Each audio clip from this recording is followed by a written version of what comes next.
عليكم ورحمة الله وبركاته. أنا ماما سهير كيتشن فاميلي ميكس، وإحنا في المصيف. ولما نكون في المصيف يعني مش هنعمل محشي ولا إيه؟ لأ، جبنا بقى حاجة المحشي وقورناها وظبطناها وغسلنا اهو الرز وحطينا عليه طماطم وبنقطع الخضرة اهو. وادي بحر اسكندرية وجماله وحلاوته. وكل سنة وانتم طيبين ونعاد عليكم الأيام بخير يا رب. وربنا يجعل أيامكم كلها أفراح إن شاء الله بإذن الله. اللهم صل على النبي. نبدأ بقى الفيديو مع بعض كده. قطعنا الخضرة تمام و... وحطينا الطماطم متبهرة عليها كل حاجتها. طبعا التغذية بتاعتها عادية، عملناها قبل كده كذا مرة. طماطم اللهم صل على النبي، بصل تحمر نص تحميرة كده، ورمينا عليه الطماطم بالبهارات بتاعته كلها واتسبكت تمام. وبعدين بجيبها بقى، غسلت الرز وحطيت عليه حاجة وخرطت الايه، الخضرة لازم تكون فريش. حتى لو عندك شوية خضرة يعني متفرزة، لازم تعملي ايه، حبة طازة. ادي البتنجان قدامنا اهو، بصوا الجمال، الجمال والحلويات والمحتاجات. بنكمل بنحط كمان على الخضرة والرز كمان شوية طماطم، كمان بزود شوية طماطم كمان واقلب بقى. الشغل بتاعنا ده ما شاء الله لا قوة الا بالله. وعايزه اقول لكم معلومات يا بنات، للبنات اللي لسه متجوزين جداد، اللي هم لسه حديثي الدخول في المطبخ. يعني كيلو البتنجان المتقور بياخد ربع كيلو رز. يعني لو هتجيبي 2 كيلو بتنجان وكيلو كوسه، هتعملي الكيلو كوسه ربع كيلو برضو او اقل كمان، لان الكوسه بتتقور اقل من البتنجان شويه. ف هتقولي مثلا ايه، ربع كيلو وربع كيلو، ادي نص كيلو ل 2 كيلو بتنجان. والكوسه ربع كيلو، وممكن كمان تجيبي عليها كمان فلفلتين 3 كده. يبقى انت كده ايه، عملتي ربع كيلو كوسه و2 كيلو بتنجان، وكمان فلفلتين 3 بكيلو ربع رز، عشان بس ما يفتش رز وايه وتحطيه في الفريزر. هتطلعيه هيبقى محصرم وعامل يعني ايه شكل وبايش ووحش وهيترمي. الرز المحشي هتسويه في ساعتها ترميه، ما يتحطش في التلاجة، ما يتحطش في الفريزر. ممكن تحطيه على رف التلاجة، تعمليه بعد يومين 3 ماشي، انما في الفريزر لا، هيبوظ. بدأ طبعا في الحشو الفلفل كمان الطويل ده جميل جدا، طعمه حلو قوي على فكرة، بارد جدا يا بنات. ما حدش يخاف يقول انه حامي، لا لا مش حامي خالص. الفلفل اللي هو الطويل ده اللي تحسه شبه البتنجان شوية كده اهو. بصوا، وكمان معلومه كمان، انك انت بتوقفي البتنجانيه طبعا حاطه في قعريه الحله طماطم مقطعه بقى، بقيه البقدونس الورق اللي هو السيقان بتاعت عيدان الشبت والكزبره والبقدونس، وطماطميتين كده متقطعين. وخلاص على كده. لو عندك كمان تقوير كوسه، بس انا ما كنتش عامله كوسه المره دي، تقوير كوسه ارميه برده في الارضيه. قرن فلفل مقطع برده في الارضيه، بيدي طعامه للايه. بصوا اهو، بيدي طعامة للمحشي جدا. كمان معلومة كمان، ان انا بحط المحشية واقفة عشان الرز ما يقعش منها. تاني حاجة بحط المحشية ناقصة شوية، ما بملاش الصباع للاخر، بعمله كده صباع الا ربع. يعني البتنجانية دي بخلي ربعها ناقص ان هو ما يبقاش فيه رز. تمام. ادي معلومة. تاني معلومة. تالت معلومة، لما بتحط المية او الشوربة اللي بتسقيها السائل، يعني بتسقيه بالمحشي تمام، بتحطي يعني الحله بتحطي مش ملو الحله يغطي المحشي، لا، قبل المحشي باسبوعين 3 كده تسيبي الميه ايه تبقى ناقصه، لان هو المحشي لما بيستوي بينزل ايه ميته، عشان هو فيه طماطم فدي سوائل. فلو الشوربه زادت هتبقى ايه، شوربه في المحشي. وفي ناس اصلا بتحب الشوربه لو زادت، فلو زادت مش مشكله، انما الناس اللي ما بتحبش المحشي عليه ميه ما تحطش الحله ملويه، هتحط الحله مليانه محشي الا اسبوعين 3. بحر اسكندريه بحر الهوا. مش عشان بقى انت في مصيف بقى تقدري نفسك بقى وتقولي لا هناكل اللي موجود، ولا مثلا تخلي جوزك بقى تطلع عينه وتقول له عايزه اكل جاهز ومش عارف ايه. لا، ما ينفعش الكلام ده. الدنيا ما بقتش مستحمله دلوقتي يا ولاد، الدنيا ما بقتش مستحمله. كل ست بيت شاطره تبقى مظبطه نفسها، واخده مظبطه البيت، واخده الحاجه معاها بتنزل السوق تشتري حاجات وتظبط الدنيا على قد ظروفها وعلى قد امكانيات جوزها، ما تحملش جوزها اكتر من اللازم، اللي موجود بيتعمل. اقتربت صلاة العصر. اللي موجود بيتعمل، يعني ده الطبخة دي كيلو الا ربع رز، 2 كيلو بتنجان، الكيلو ب10 جنيه، و2 كيلو بتنجان الكيلو ب10 جنيه، يعني ب20 جنيه. واللهم صل على، والله مش مكمل كمان 2 كيلو، يعني انا سبت منهم كام واحدة كده. 2 كيلو بتنجان الكيلو ب10 جنيه، والفلفل النص كيلو ب10 جنيه، ادي 30 جنيه، وب10 جنيه خضرة. تمام. ويبقى 30 جنيه، والرز ب20 جنيه مش مكمل، ادي 50 جنيه. حلة محشي معتبرة قعدنا ناكل فيها يومين.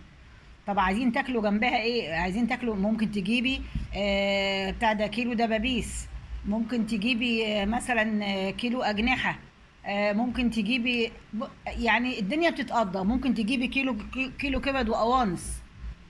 يبقى الموضوع كله هيبقى مثلا قولي حسبة 100 جنيه، و50 جنيه المحشي كله، ادي 150 جنيه اكلة بتاكلي فيها يومين. لو أسرة معاها طفلين، الأكل دي تاكلي فيها يومين، يعني الغدوة واقفة عليكي 75 جنيه لأربع أفراد. 75 جنيه لأربع أفراد. تمام. فالست الشاطرة بتدبر لبيتها وتنظم الدنيا، ما تحملش الدنيا ايه. مرة تانية يا ست بقى من باب واسع، تجيبي بطاية، تجيبي كيلو لحمة بلدي، تجيبي حمام من باب واسع، انما مش مصيف بقى ومصاريف وكمان تجيبي بط وحمام. لا، مفيش الكلام ده، مفيش حمام في المصيف، مفيش بط في المصيف. كفاية علينا مصاريف الايه، انك انت اتنقلت من مكان لمكان، ما ده كله بمصاريف. فاحنا بندبر الايه الدنيا. النهارده هنعمل حلة محشي معتبرة، وهنسويها. لو ما عندكيش شوربة، انا ما كانش عندي شوربة والله، بقيت شوية طماطم اللي هي بتاعت خلطة المحشي وبهرتها تبهير تمام، وخليتها وغليت، وقمت ايه ساقيه بيها الايه المحشي. بس كده. وكان عندي دبوسين بايتين، احنا ظبطنا الدنيا بيهم، ما اشتريتش دبابيس ولا اشتريت اكل جديد ولا اي حاجه. ولا كان اسمه ايه ده، اسمها ايه، اللي هي المشاط دي، الامشاط بتاعت الورك، مش الدبوس، المشط بتاعه. كانوا باقيين عندي من قبل كده، يعني مرة كنا جايبين وراك عملنا الدبابيس، ودي ايه بقيت الوجبة يعني. بس وبتمشي الدنيا.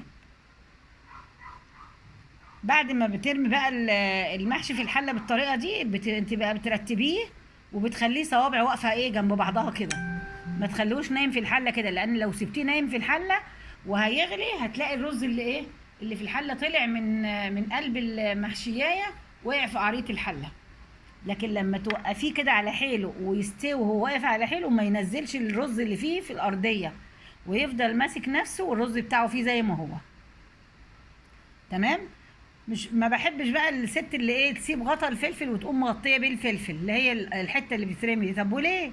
مش مستاهله يعني. طب ما البتنجان بقى كمان لو هتغطي الفلفل غطي البتنجان رخر، انما ما ينفعش، هيبقى شكله مش حلو يعني، لا شكل ولا منظر صراحه. فكده تمام. توقفي الفلفل ولا هيخر ولا حاجه، والبتنجان برضو هيبقى زي الفل ان شاء الله باذن الله. وهتسوي المحشي، هتحطيه على نار عاليه، وبعد ما يغلي وطي النار عليه، على اساس ان هو ايه ما ايه لا يشيط ولا بتاع ده، ولا الميه بقى تغلي ويقع على البوتاجاز وكده. هتوطي النار عليه، هياخد ود مع بعضه كده، تسيبيه بتاع نص ساعه، بعد ما يغلي هتبقى الدنيا زي الفل او اقل كمان.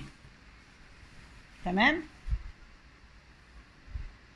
احلى حاجه انك ايه يعني بتعملي وانت في المصيف بتعملي اكل بمزاج، بتعملي اكل بمزاج، مش بقى حته بقى ان احنا في مصيف بقى وناكل بقى عيش وطعميه وبطاطس محمره وكلام. لا لا لا، بعمل كل الاكل.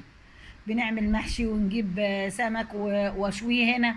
أنا لقيت السمك بيتشوي الكيلو ب 20 جنيه شوي السمك، الكيلو ب20 جنيه.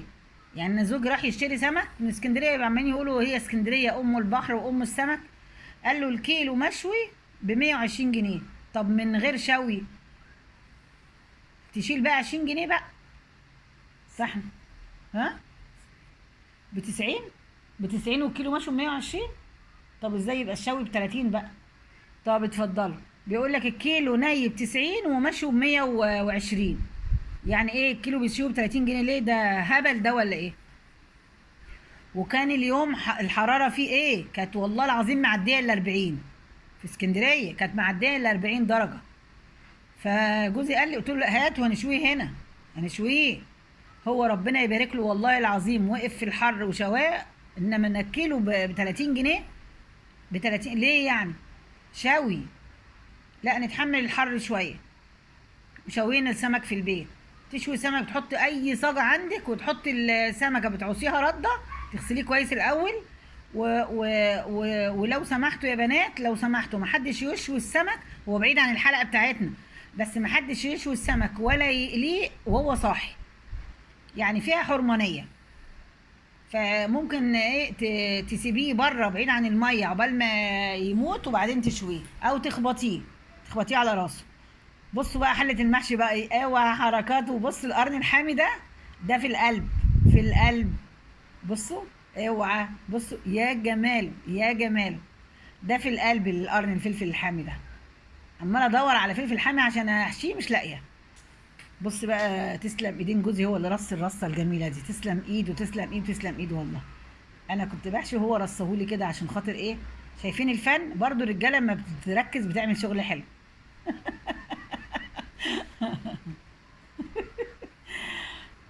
ادي هنشوف بقى ايه عملنا بقى زي ما قلت لكم كده، كان في حبه طماطم فايضين، حطيت عليهم بهرتهم بفلفل اسود وملح وكله، وبعدين غليتها على النار وقمت حاطها. ما كانش عندي شوربه والله. انا عندي شوربه بس في بيتي مش هنا. انا يعني هنا ما الشوربه اللي بتفيد ما بعينهاش. بصوا بقى، حطيت بقى سقيته وهو على النار دلوقتي اهو، ما شاء الله بدأ ايه، بشوفه استوى ولا لا. هو شكله استوى. بصوا، بصوا الجمال، الله اكبر الله اكبر، يا جماله يا جمال. لا عامل شغل عالي، عامل شغل عالي. بصوا بص البتنجانيه زبده زبده.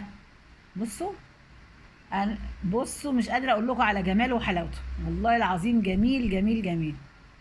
طبعا اكلتها على طول، مفيش الكلام ده. وهطلعها بقى كلها بالمره، هسيب بتنجانيه مقطوعه في الحله هتعمل ايه؟ ما ينفعش. بص اللي بعملها بالمعلقه بتتقطع على طول ازاي. والفلفل احلى منها كمان، زبده برضو. في الحاله دي بقى ممكن تجيبي معلقه سمنه بلدي وتسقي بيها الايه، المحشي. انما احنا هنا ايه، ما بيحبوش السمنه البلدي على انا بنقص طبق لوحدي واحط عليه معلقه سمنه بلدي يعني. بظبط نفسي.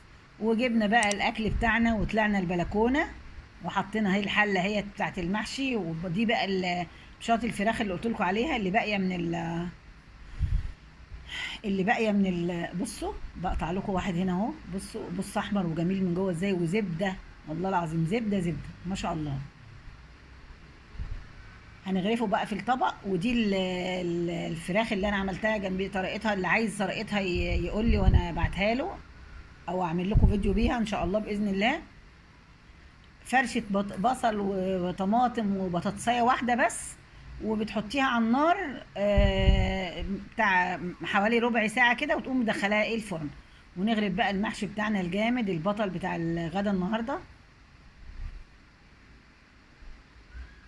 بصوا الفلفل، واو بتنجان، اوعى. ده كلام كبير، ده كلام كبير. وبألف هنا. شوفوا شايفين القعر الحله؟ بصوا لا محروق ولا ملسوع ولا لازق. شغل جامد والله العظيم، والله شغل جامد. تسلم ايديكي تسلم ايديكي. وتعالوا كلوا معانا. واحلى غدا ده ولا ايه؟ احلى غدا ده ولا ايه؟ بصوا الفلفل، بصوا جميل ازاي اهو، ولا متغطي ولا حاجه، ولا واقع منه الرز ولا حاجه، اهو زي الفل اهو. ما شاء الله ولا قوه الا بالله. وزي ما قلت لكم الفراخ بتخليها على النار فوق بتاع ربع ساعه، وتقومي ومغطياها وتقومي مبهراها وكله، وتقومي بعد كده حطها في الفرن تاخد ايه، وش تحت الشوايه وخلاص على كده. جميل، جميله جميله جميله بصراحه. انا عايزه اقول لكم ان المحشي ده يعني